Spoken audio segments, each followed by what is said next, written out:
हा.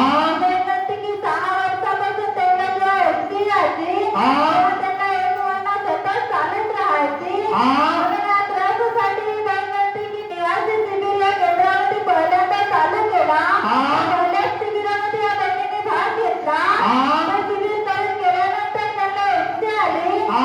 त्यांना एक महिना राहिले नाही तर आता 8 महिने झालेले आहेत. त्यांना 8 महिन्यामध्ये एकदाही एक महिना एकटी राहिली नाही तर 5-6 दिवस राहिल्यानंतर निघून जाते. आता ही बाई बरी आहे, त्यांना काही त्रास होत नाही. Praise the Lord. तुझं नाव काय? हा? धोरणी, निकिता, आडनाव गोल्ड. आणि 6 वर्ष झाली तुला एमसी आल्यावर 1 महिना राहायचा. खरं सांगतेस, खोटं बोलत नाहीये. एमसी आल्यावर या बहिणीला 1 महिना राहून जायचं. एमसी आल्यावर 1 महिना राहायचा आणि नंतर बनवायची. खरं या त्रासासाठी तू निवासी शिबिर मध्ये भाग घेतलास.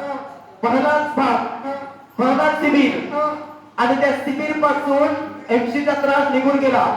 आता 8 महिन्याची एमसी येऊन गेली, पण आधी पण 6 दिवस राहून निघून गेली. खरं बोलतेस? कोण आहे तिच्या बरोबर?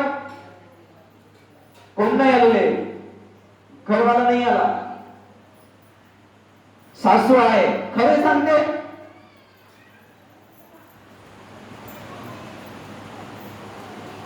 8 महिना आता मी एमसी येऊन गेली. येऊन गेले आता 6 दिवस आता म्हणजे असं जास्ती राहत नाहीये, जवळजवळ 1 महिना राहत नाहीये. नक्की आता तुला व्यवस्थित वाटतं? कोणा तुला बरं केलं? प्रभू येशूने या बहिणीला बरं केलं. Praise the Lord.